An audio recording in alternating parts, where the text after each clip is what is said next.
Seigneur, fais-nous voir ta grandeur ce matin à travers ta parole. L'immensité de ton amour démontre que je ne suis rien. Seigneur, quand tu as façonné la terre, j'étais déjà près de ton cœur. C'est pour cela, Père, nous voulons nous recommander sous ta grâce.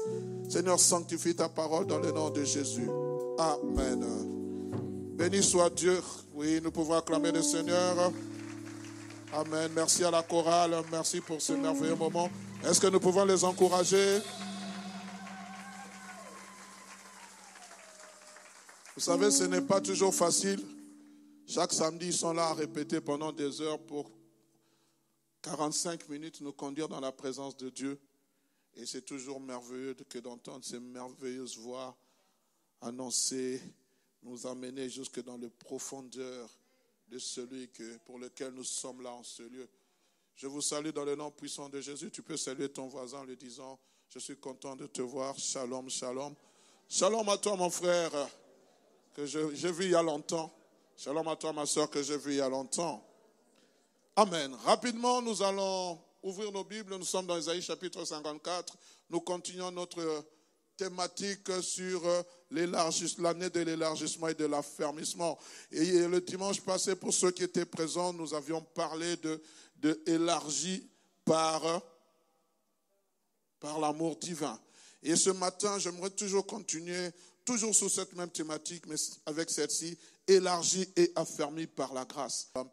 Dans 2 semaines, nous allons parler sur élargi par la force, toute puissance de notre Dieu. Et aujourd'hui, j'aimerais parler de élargi par la grâce parce que je crois qu'il est important, bien aimé, que nous puissions considérer que ce que nous sommes et que ce que nous sommes aujourd'hui, c'est la grâce de Dieu, bien aimé. Le fait que nous vivions ces instants glorieux dans la présence de Dieu, c'est une grâce. Lorsque vous considérez tout le chapitre d'Ésaïe 54, dont Dieu est en train de parler à cette femme qui est Israël, qui est Sion, sa première, son unique épouse, il est en train de manifester l'amour. Et quand vous lisez ça, vous dites, mais Seigneur, bien que tu étais en train de parler à ce peuple, à cette nation que tu aimais, tu avais déjà le projet du salut pour les nations païennes, Seigneur Dieu de gloire. Oh, mais ce que j'aime, Dieu ne viole jamais son alliance. On le verra tantôt. Ésaïe chapitre 54, le verset 1er. La Bible dit, réjouis-toi stérile, toi qui n'enfantes plus. Fais éclater ton allégresse et ta joie, toi qui n'as plus de douleur. Car les fils de la délaissée seront plus nombreux que les fils de celle qui est mariée, dit l'Éternel. Élargis l'espace de ta tente, qu'on déploie les couvertures de ta demeure. Ne retiens pas, allonge tes cordages et affermis tes pieux. Car tu te répandras à droite et à gauche, ta postérité envahira des nations et peuplera des villes désertes. Ne crains point, car tu ne seras point confondu. Ne réjouis pas, car tu ne seras point déshonoré. Mais tu oublieras la honte de ta jeunesse et tu ne te souviendras plus de l'opprobre de ton veuvage. Car ton Créateur est ton époux, l'Éternel des armées est son nom, et ton Rédempteur est le Saint d'Israël. Il se nomme le Dieu de toute la terre. Car l'Éternel te rappelle comme une femme délaissée et au cœur attristé, comme une épouse de la jeunesse qui était répudiée, dit ton Dieu. Quelques instants, je t'avais abandonné, mais avec une grande affection, je t'accueillerai. Dans un instant de colère, je t'avais un moment dérobé ma face, mais avec un amour éternel, j'aurai compassion de toi, dit ton Rédempteur, l'Éternel. Il en sera pour moi comme des eaux de Noé. J'avais juré que les eaux de Noé ne se répandraient plus sur la terre. Je jure de même de ne plus m'irriter contre toi et de ne plus te menacer. Ô Seigneur, fais-moi cette promesse. J'aimerais la saisir. Quand les montagnes s'éloigneraient, quand les collines chanceleraient, mon amour ne s'éloignera point de toi et mon alliance de paix ne chancelera point dit l'Éternel, qui a compassion de toi. Malheureuse, battue de la tempête, et que nul console. Voici, j'aime cela, je garnirai tes pierres d'antimoine, et je te donnerai des fondements de saphir. Je ferai tes créneaux de rubis, tes portes d'escarboucle, et toute ton enceinte de pierres précieuses. Et enfin, le verset 13. Tous tes fils seront disciples de l'Éternel, et grande sera la postérité de tes fils. Voilà, bien-aimés, le salut qui entre dans les nations. Alléluia. Béni soit Dieu. En ce jour, bien-aimé, en ce jour, j'aimerais m'adresser à une catégorie de personnes qu'à l'époque on appelait dans l'Ancien Testament, les païens, les non-juifs que nous sommes, bien-aimés, nous n'étions pas proches de Dieu, éloignés. Dieu s'était choisi un peuple, Dieu s'était choisi une nation. Dieu avait fait alliance avec Abraham, il avait fait alliance avec Moïse, il avait fait alliance avec Jacob, il avait fait alliance avec Israël, mais il n'avait pas fait alliance avec les nations païennes. Il s'était choisi un peuple à qui il avait placé tout son amour, toute son affection, ce peuple qui s'appelle Israël. Nous n'avions aucun droit de citer à Jérusalem. Le prophète Ésaïe, qui n'est qu'un simple porteur du message puissant, prophétique, non seulement puissant et prophétique, mais aussi messianique, il va, bien aimé, être cet instrument que Dieu va utiliser. Quand vous êtes dans le chapitre 53, j'aime beaucoup comment Ésaïe est en train de décrire les souffrances de Christ. Il en parle comme si lui-même il était en train de vivre. Il en parle comme s'il était lui-même l'acteur. Il était un témoin oculaire de ces choses. Quand il commence Ésaïe 53, il dit, qui a cru à ce qui nous a été annoncé? Il va dépeindre avec exactitude les souffrances de Christ. L'œuvre grandiose de Christ. Méprisé et abandonné de tous. Il s'est chargé de nos douleurs. Homme de douleur habitué à la souffrance. Et pourtant, ce sont de nos fautes qu'il s'est chargé. Il va parler jusqu'à un moment donné, lorsque vous lisez le 10e verset jusqu'au 11e, il va glisser un élément très important qui annonce le don de la grâce. Mais Israël ne comprenait pas ces choses. Parce qu'à partir d'Ésaïe 53, il y a un bouleversement qui est en train d'être annoncé. Le salut n'est plus simplement destiné à Israël. Le salut est destiné à toute la terre entière. À ceux que Dieu ne considérait pas comme enfants. À ceux que Dieu désapprouvait. Il a dit, maintenant je ferai une œuvre glorieuse. Quand vous êtes dans Jean chapitre 1er, nous voyons comment la Bible est en train de décrire. La lumière étant venue vers les siens, mais les siens ne l'ont pas reconnu. Et les siens l'ont rejeté. La Bible dit à tous ceux qui l'ont reçu, il leur a donné le pouvoir de devenir enfants de Dieu, lesquels sont nés non de la volonté d'un homme, ni du sang, mais de la volonté de Dieu. Moïse est venu avec la loi, mais Jésus est venu avec la grâce. Oh bien-aimé, que le Seigneur nous ouvre notre entendement pour comprendre ces choses.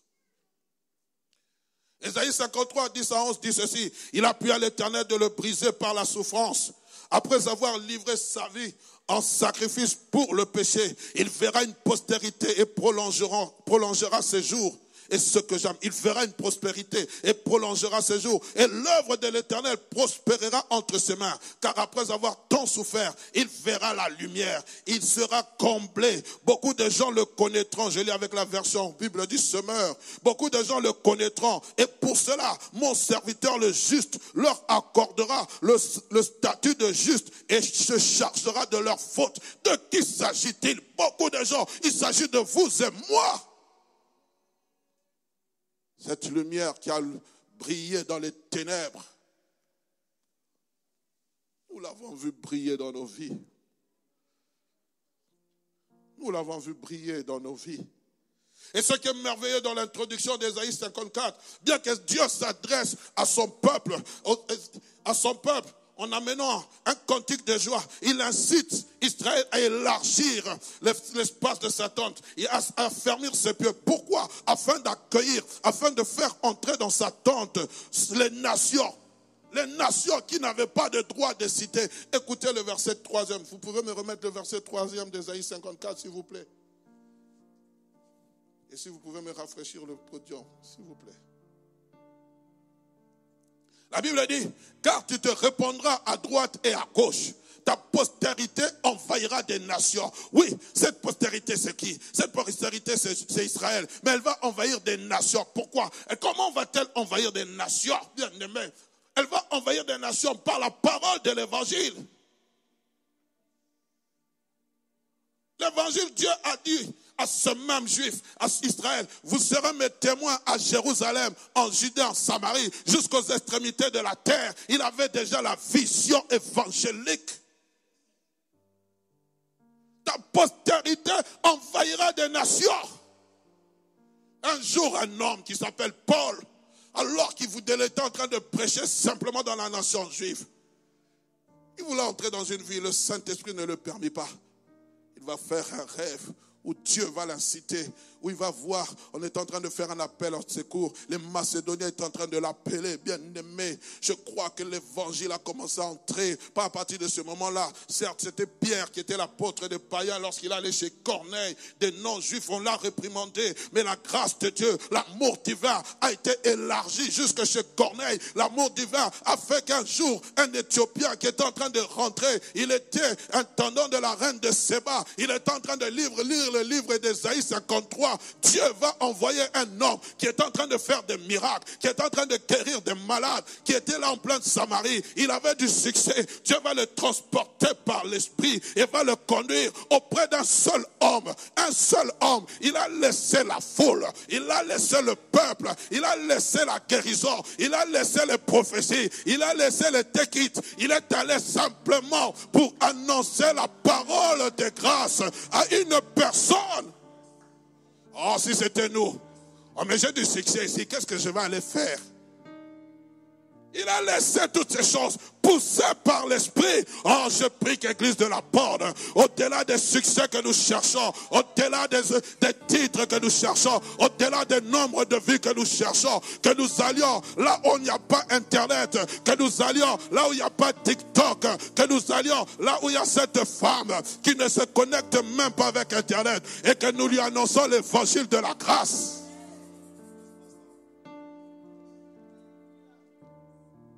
Philippe, que fais-tu? L'Esprit de Dieu me conduit. Et ce que j'aime, lorsqu'il s'est approché, l'Esprit de Dieu, approche-toi de ce chat, la sensibilité spirituelle. Il va entendre cet Éthiopien lire à haute voix le passage d'Ésaïe 53 que nous venons de lire. Et Philippe va lui poser la question, comprends-tu ce que tu lis? Il va dire, comment pourrais-je comprendre s'il n'y a personne qui m'explique? Tu es là pour expliquer. Mais tu veux rester dans la foule. Nous voulons la foule. Nous voulons la foule. Tu es là pour expliquer à quelqu'un. Alors qu'il va lui expliquer l'évangile. Il va voir il va voir l'eau. Il va dire, voici de l'eau. Qu'est-ce qui m'empêche d'être baptisé? Si tu crois. Il dit, je crois. Il sera baptisé. Après avoir sorti de l'eau, la Bible dit, l'Esprit enleva Philippe. L'unique Éthiopien ne le vit plus. Mais il n'a pas fait de Philippe son Dieu. Il a continué son chemin. Il a continué son chemin. La Bible dit joyeux. Il continua son chemin. Parce qu'il y avait quelque chose qui avait transformé sa vie. C'était la grâce de Dieu qui entrait dans sa vie. Joyeux, il continua son chemin. Si c'était nous, nous allons dire, frère, tu es mon fils, tu viens rester à côté de toi. Non, Dieu l'a enlevé, Philippe. Il y a un autre défi qui t'attend. Je vais dire à quelqu'un, laisse Dieu faire ta publicité. Ne te précipite pas. Ne soyons pas pressés. Mais d'ailleurs, Dieu transforme nos cœurs pour que nous lui soyons totalement parfaits. Nous lui soyons agréables. Lorsqu'il nous verra, il dira, voici mon fils, ma fille, en qui j'ai placé toute mon affection. Écoutez-le. Il y a un message à transmettre. Dans ce temps de la fin, il y a trop de tohu-bohu, il y a trop de désordre. Je suis prophète, je suis prophète, je suis prophète, je suis prophète, je suis bishop. Que faire de ces choses, frères et sœurs? Ta vie reflète-t-elle Christ? Nos vies reflètent-elles Christ? Est-ce que nous sommes enfants de Dieu? Est-ce que tu marches toujours dans ton premier amour lorsque tu aimais Jésus? Est-ce que c'était pour le nombre de vues? Est-ce que c'était pour le nombre? Non, frères et sœurs. Je risque de dévier de mon message. Il n'avait ni éclat ni beauté pour attirer les regards. Mais pourtant, il a influencé un grand nombre de personnes. On a envoyé l'arrêter par des intendants. Ils sont arrivés pour l'arrêter. Pour comment on les appelle, les huissiers. Ils sont arrivés. On leur a donné mandat de prendre Jésus. Ils ont commis l'erreur d'écouter cet homme. Ils ont dit, jamais homme n'a parlé comme cet homme. Il n'avait ni éclat ni beauté, mais il avait la puissance de Dieu pour amener le cœur à la conversion. C'est ça que nous voulons, bien-aimés. Que les âmes soient changées. Il y a 2 semaines, je suis allé voir un serviteur de Dieu.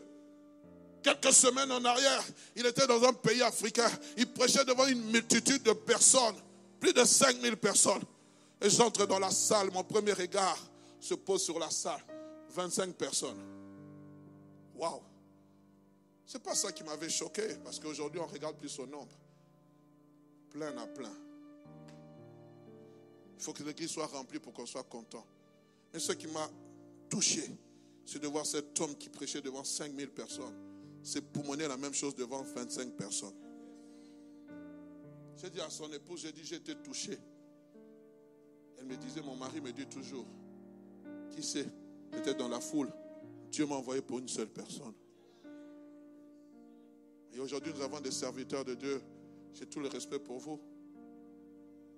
Je vais aller. Vous êtes à combien dans la salle? Oh non, moi je prêche devant 500 personnes. Moi je voyage en jet privé. Moi. Mais quand tu avais commencé, tu n'avais qu'un pantalon, une chemise là. Tu donnais toutes ces conditions. Aujourd'hui, maintenant, tu amènes des conditions sur conditions. Revenons à la simplicité de l'évangile, s'il vous plaît. À cause de nous, les âmes commencent à nous critiquer. Quelquefois, quand je vois les critiques sur les serviteurs de Dieu, ceux qu'on craignait hier, aujourd'hui, on ne les craint plus. C'est comme s'ils sont devenus vos amis. Et tout ça, c'est parce que nous-mêmes, nous montrons la légèreté. Et moi, je suis fâché. Tu commets des bêtises, au lieu de te taire, de te cacher, d'entrer en retraite, tu vas encore publier des choses. Moi, ça m'énerve. On n'est pas de la même racine. À un moment donné, assieds-toi. Peut-être c'est ton brisement. Dieu veut que tu te taises. Tais-toi. Il faut que tu parles. Il faut que tu parles. Parce que le peuple va me fuir. Mais qu'il te fuit. Au moins que Dieu soit avec toi. Il faut que ça passe.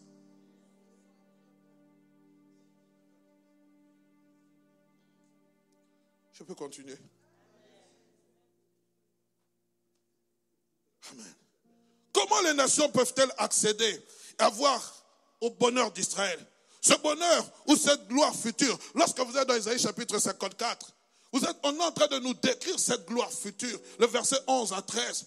Mettez-moi Isaïe 54, 11 à 13. Regardez comment Isaïe ne connaît rien du tout. Lui, il ne fait que parler. Il est en train de parler des choses que lui-même ne maîtrise pas. Que son entendement ne maîtrise pas. Qui va au-delà de son intelligence. Son intelligence reste stérile. Il dit, verset 11 à 13, s'il vous plaît. J'ai dit Isaïe 54, verset 11 à 13. Écoutez ce qu'il est en train de dire. Malheureuse battue de la tempête. Et que nul console. Voici, Dieu est en train de s'engager pour Israël. Voici, je garnirai tes pierres d'antimoine et je te donnerai des fondements de saphir. Je ferai tes créneaux de rubis et tes portes d'escarboucle et toute ton enceinte de pierres précieuses. Tous les fils seront disciples de l'Éternel et grande sera la postérité. Il est en train de parler des choses dont il ne maîtrise pas. Mais jamais il y a un homme qui a été ravi en esprit. Dieu lui a dit, montre ici, je te ferai voir les choses qui arriveront dans la suite. Il s'appelle Jean le disciple que Jésus aimait. Lorsque vous êtes dans Apocalypse chapitre 21, le verset 9 à 13, écoutez ce qu'il a dit. Puis, un des 7 anges qui tenait les 7 coupes remplies de 7 derniers fléaux vint, il m'adressa la parole en disant, viens, je te montrerai l'épouse, la femme de l'agneau. Il me transporta en esprit sur une grande et haute montagne. Il me montra la ville sainte, Jérusalem, qui descendait du ciel auprès de Dieu. Donc Ésaïe est en train de parler des événements futurs. Il est en train de parler des événements apocalyptiques. Mais lui-même ne connaît pas ces choses. Mais il y a un homme qui a vécu, qui a vu ces choses en esprit. Il est en train de dire, écoutez, il dit, lorsqu'il a vu ces choses, Jérusalem qui descendait du ciel auprès de Dieu, ayant la gloire de Dieu, son éclat était semblable à celui d'une pierre très précieuse, d'une pierre de jaspe, transparent comme du cristal. Elle avait une grande et haute muraille. Elle avait 12 portes, et sur les portes, 12 anges, et des noms écrits, ceux des 12 tribus des fils d'Israël. À l'Orient, 3 portes, au Nord, 3 portes, au Midi, 3 portes, et à l'Occident, 3 portes. Lisez Apocalypse 21. Oh, bien-aimé. Mais quand Jean est en train de décrire ces choses, la nouvelle Jérusalem, ce n'est pas simplement Israël qui jouit de cette nouvelle cité. C'est vous et moi. C'est tout un peuple. Oh, Seigneur, j'attends ce jour. Le jour des noces de l'agneau. Tout est grâce, bien-aimé. Tout est grâce. Comment pouvons-nous avoir grâce par aux noces de l'agneau? Par la grâce. À cause de l'œuvre de Christ. L'élargissement divin, de l'amour divin envers nous païens a comme résultat aussi l'élargissement de la grâce divine. Sans amour divin, pas de grâce. Pour qu'il y ait grâce, il fallait d'abord qu'il y ait l'amour divin. Dieu a tant aimé le monde. Il a manifesté son amour. Bien aimé, après avoir manifesté son amour, il a envoyé la grâce avec le Fils. Quand tu comprends ces choses, tu ne fais que t'agenouiller devant le Créateur. Tous les jours qui passent et lui dire merci. Car l'amour et la grâce vont de pair. Tu ne peux pas vivre l'amour sans la grâce. Et tu ne peux pas vivre la grâce sans l'amour. Parce qu'une grâce sans amour, ça devient la loi. Dans la grâce, il y a l'amour. Je ne parle pas de ces grâces présidentielles. Je parle de la grâce divine. Il y a l'amour, bien-aimé. Il y a l'amour, cette grâce qui s'appelle faveur imméritée, au moyen duquel nous sommes, vous et moi, sauvés.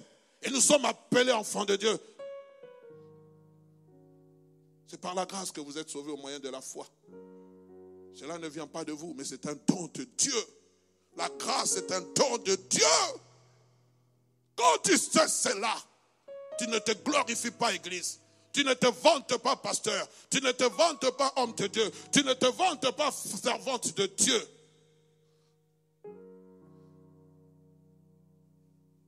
Tu t'agenouilles devant le Créateur. Un des pièges dans lesquels nous tombons tous, c'est le piège de l'orgueil. On pense être meilleur par nos propres efforts. Frères et sœurs, si c'était la loi de nos efforts, alors aucun de nous n'allait être sauvé. Si c'était par nos efforts que nous allons être sauvés, aucun de nous. Parce que tous ont péché et sont privés de la gloire de Dieu. Le châtiment, bien-aimé, du péché, c'est la mort. Tous. Et il y a eu un homme qui a quitté son trône de gloire et qui est venu nous communiquer ce don de la vie que nous obtenons par la grâce. Écoutez ce que Paul dit à ce sujet dans Romains chapitre 11. Faites-en une lecture totale de ce chapitre. Car je ne veux pas, à partir du verset 25, car je ne veux pas, frère, que vous ignorez ce mystère, afin que vous ne vous regardiez point comme sages, afin que vous ne vous glorifiez pas. La Bible dit, n'ignorez point ce mystère. C'est qu'une partie d'Israël est tombée dans l'endurcissement, jusqu'à ce que la totalité des païens soit entrée. Une partie d'Israël est tombée dans l'endurcissement pour que toi et moi nous puissions entrer. Dieu a ouvert, il a ouvert cette parenthèse de grâce. Les amis, j'ai eu cette grâce d'aller visiter ce pays il y a quelques semaines. Quand vous regardez ce pays, vous sentez que Dieu est avec eux. Mais quand vous regardez, vous dites, mais il n'y a rien de chrétien. Mais Dieu est fidèle en son alliance. Dieu est fidèle à son alliance. Écoutez la suite. Et ainsi, tout Israël sera sauvé. Oui, la Bible dit, ceux qui l'ont percé le verront. Le libérateur, car il est écrit, selon ce qu'il est écrit, le libérateur viendra de Sion et il détournera de Jacob les impiétés. Et ce sera mon alliance avec eux. Nous l'avons lu dans Isaïe. Dieu, il se souviendra de son alliance. Il dit, ça sera mon alliance avec eux lorsque j'ôterai leurs péchés. En ce qui concerne l'évangile, parlant d'Israël, ils sont ennemis à cause de vous, à cause de toi. Dieu a fait d'Israël son ennemi. Et pour peu de temps. Quand la parenthèse de la grâce se fermera, Dieu se retournera vers l'épouse de sa jeunesse. C'est pour cela, frère, nous devons avoir part au premier enlèvement. Parce qu'après, cette année, 3 ans de séduction, 3 ans de tribulation, nous devons avoir part aux noces de l'agneau, bien-aimé. Tout ce que nous faisons ici, c'est pour préparer l'église à l'enlèvement. Tout! Ce n'est pas pour vous dire, vous aurez de l'argent, vous serez riche. Oui, je crois à ces choses. Mais frères, c'est pour vous préparer au retour de Jésus. Jésus est à la porte. Il revient bientôt. C'est pour vous préparer au retour de Jésus.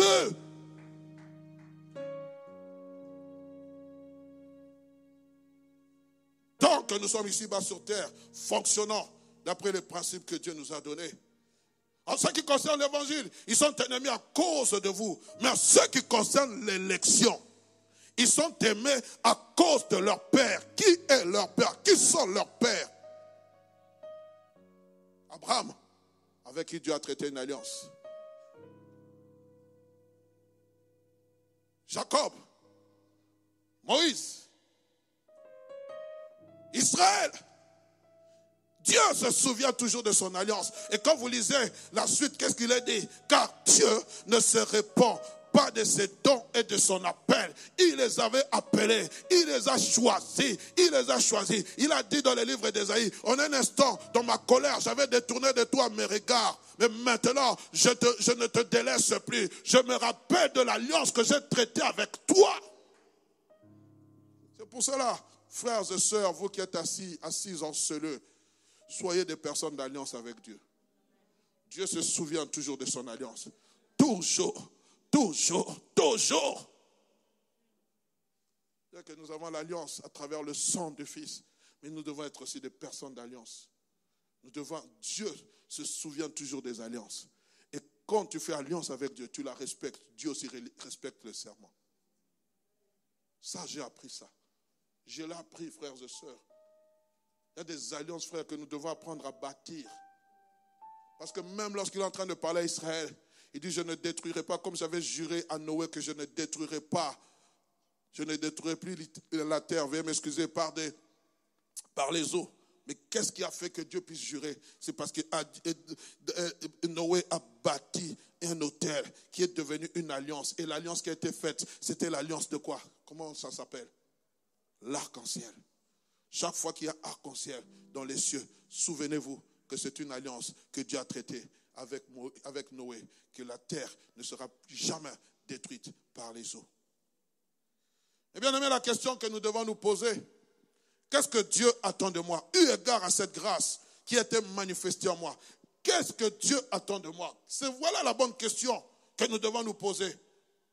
Un homme l'a compris, c'est encore Paul. Paul, il est merveilleux. Quand je lis Paul, je me dis, Seigneur, merci d'avoir sauvé Paul. Parce que si Dieu n'avait pas, Dieu est souverain. Et s'il n'avait pas sauvé Paul, ça c'est moi, il y aurait des choses qui seraient passées à côté de nous, on n'allait pas comprendre. Paul a expérimenté la grâce. Paul nous a expliqué la grâce. Paul nous a expliqué le mystère caché de Christ. Lisez les saintes écritures, frères et sœurs. Arrêtons toujours d'être seulement sur Snapchat, Facebook, critiquer tout ce qui passe. Comme un chasseur avec un fusil. Quand un oiseau passe, tu tires à bout portant. Sur tout ce qui passe. À l'affût des actualités qui sont quelquefois des balivernes. Oh, il a fait ceci. Oh, il a acheté une voiture. Il a acheté une voiture. Toi, tu as une voiture. Et tu critiques aussi, tu commentes. Voiture dernier cri. Quand tu as pris le bouton, tu es déjà monté à l'intérieur.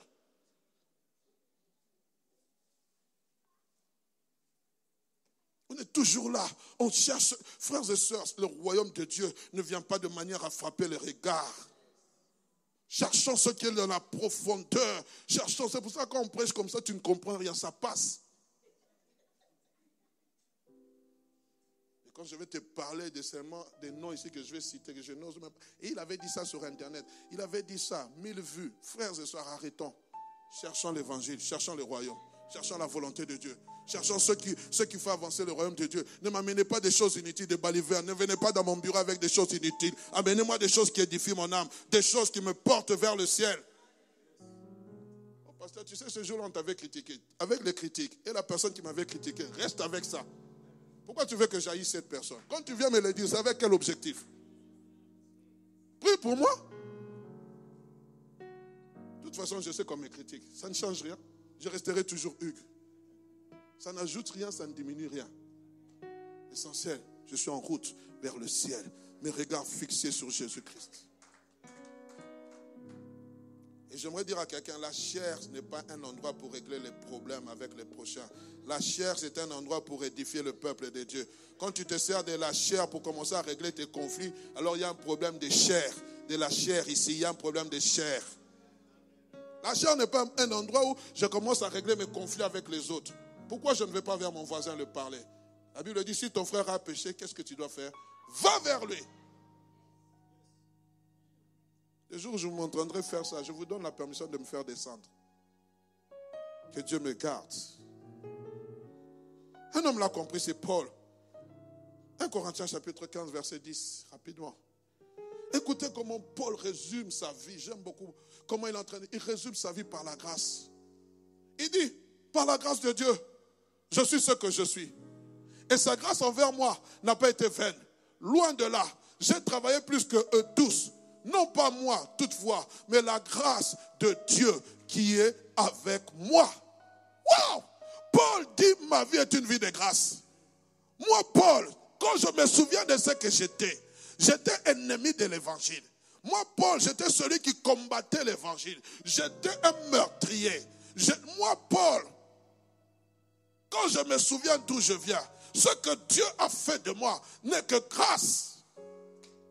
Je suis le moindre de tous. Je ne suis même pas digne d'être appelé apôtre. Ah! Paul, qu'est-ce que tu es en train de dire? Tu t'enlèves cet honneur que Dieu t'a donné. Oui, je ne suis pas digne d'être appelé apôtre. Je suis le moindre de tous. Parce qu'aucun des apôtres que Christ a nommés n'a martyrisé l'Église. Moi, j'ai martyrisé l'Église. Pierre n'a pas martyrisé l'Église. Jean n'a pas martyrisé l'Église. Mais moi, Paul, j'ai martyrisé l'Église. Et je ne comprends pas comment Dieu a pu me choisir, moi, pour aller annoncer l'Évangile. Par la grâce de Dieu, je suis ce que je suis par la grâce de Dieu. Tu es ce que tu es par la grâce de Dieu. Tu tiens ce micro, tu chantes. L'autre est assise. C'est une grâce. Hugues, tu tiens ce micro, tu prêches. Il y a un peuple nombreux qui t'écoute. C'est une grâce. Ce que je suis, c'est la grâce de Dieu. Quand je considère mon passé, j'en ai honte, je rougis. Le Seigneur ne pouvait pas me tirer de là. Il m'a tiré de la boue du péché. Quand je considère, je regarde mon parcours. Oh, avortement sur avortement. Aujourd'hui, je peux me tenir du haut de la chair, chanter pour la gloire de Dieu. Aujourd'hui, je peux porter un bébé, alors que dans mon passé, oh, on m'avait qualifié. Oh, mais Seigneur Jésus, merci pour ta grâce. Oui, tu peux acclamer le Seigneur, tu en es libre.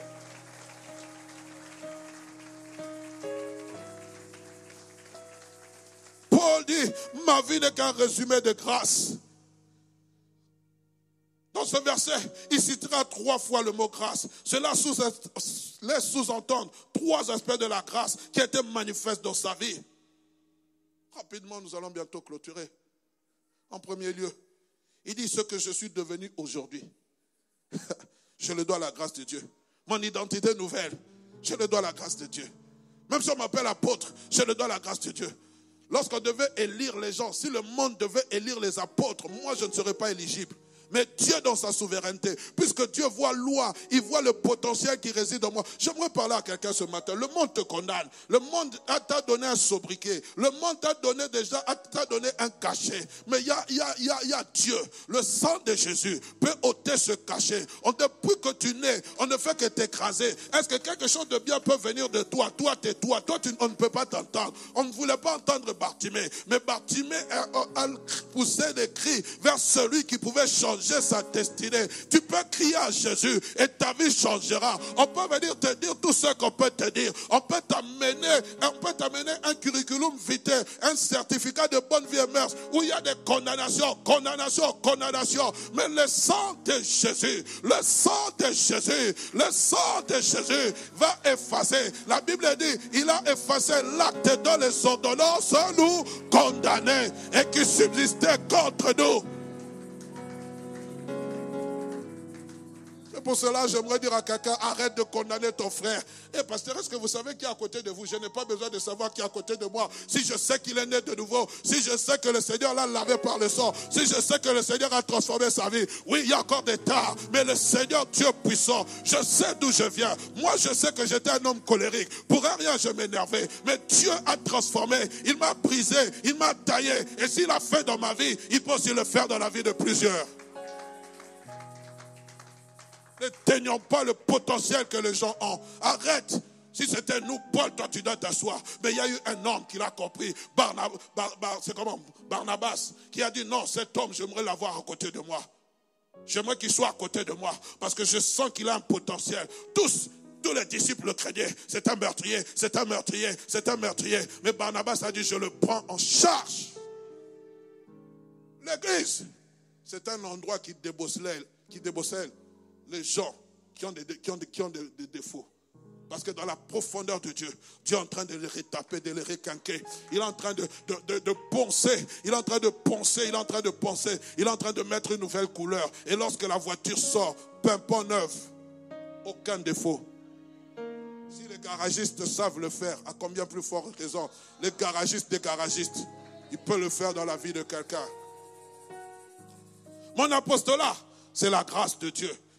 Le fait que je chasse les démons, que je guérisse les malades, que je prêche l'évangile, c'est la grâce de Dieu. Je n'ai pas mérité cela. Je ne l'ai pas choisi. La grâce est venue vers moi. Elle m'a transformé. Elle a opéré une dynamique de transformation dans ma vie en telle sorte que les choses qui étaient pour moi des gains, aujourd'hui je les considère comme de la boue à cause de Christ.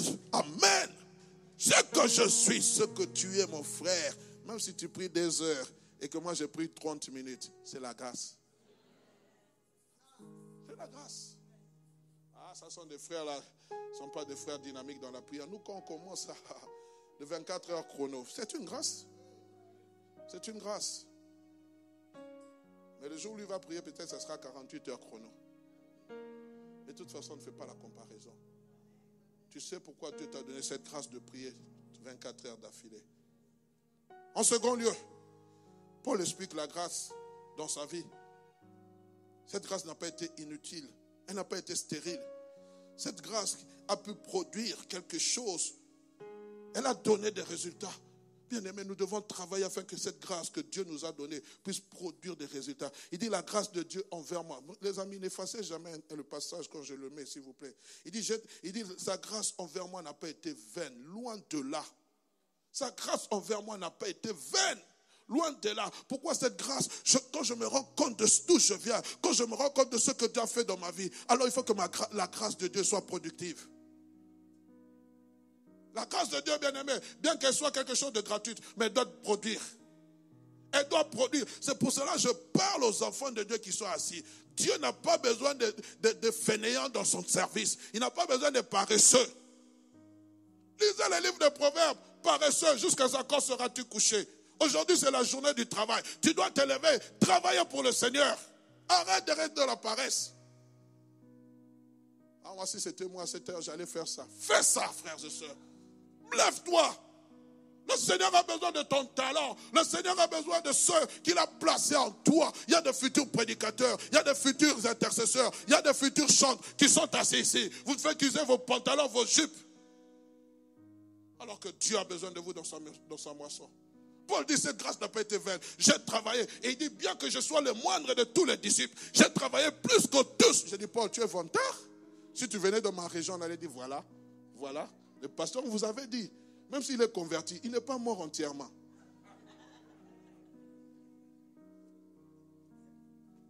Mais il est en train de parler des choses qui sont réelles. Parce que lorsque vous lisez la parole de Dieu, Paul a travaillé. Il a travaillé. Il s'en vante. Il s'en vante pourquoi? Parce qu'il sait que sa rétribution sera grande. Il dit, j'ai travaillé et cette grâce a produit des résultats. Paul a su mettre à profit dans sa propre vie cette grâce pour faire avancer le royaume de Dieu. Toute grâce dans nos vies fait avancer le royaume de Dieu. Une grâce qui ne fait pas avancer le royaume de Dieu, qui fait reculer le royaume de Dieu, ce n'est pas une grâce. Pose-toi la question si tu as la grâce ou la graisse. Et en troisième lieu, nous clôturons par là. Il dit, bien que cette grâce ait été manifeste, j'ai travaillé. Mais il dit ceci, j'ai travaillé toutefois non plus que tous. Mais écoutez ce qu'il va encore ajouter. Si j'ai travaillé plus que tous, ce n'est pas par ma force, mais par la grâce de Dieu qui est avec moi. Waouh! Waouh! Waouh! Waouh! Seigneur, donne-nous des serviteurs de Dieu qui savent reconnaître la grâce que tu as fait dans leur vie. Il dit, oui, j'ai travaillé plus que tous. Mais ce n'est pas moi. C'est la grâce de Dieu qui est avec moi, qui a fait que cette grâce me soit bénéficiaire. Il est en train de parler, il est en train de dire en troisième lieu, cette grâce a été manifestante dans sa vie, l'a conduite à travailler plus que tous les autres. Pourquoi? Parce que cette grâce a agi dans sa vie. Il reconnaît que si il a pu faire toutes ces choses, s'il a pu accomplir toutes ces choses, c'est parce que la grâce, la puissance de la grâce s'est manifestée. Alors c'est pour cela que lorsqu'il a commencé à travailler, il a su élargir et affermir ce que Dieu lui avait donné, mais par la grâce de Dieu. Il y a un élargissement. Il y a un affermissement que nous pouvons faire, Église de la Borne. Mais tout ça, c'est par la grâce de Dieu. Métanoïa, ça vient. Oui, nous visons grand, mais par la grâce de Dieu. Je suis en train de viser les années qui suivent, 5000 places, de grandes conférences, mais par la grâce de Dieu. Ce n'est pas pour me dire je suis meilleur que les serviteurs de Dieu qui sont ici en Belgique, mais c'est pour accomplir la volonté de Dieu. Parce que ici-bas sur terre, Dieu m'a donné une mission. Par sa grâce, je vais l'accomplir. Que le Seigneur vous bénisse abondamment.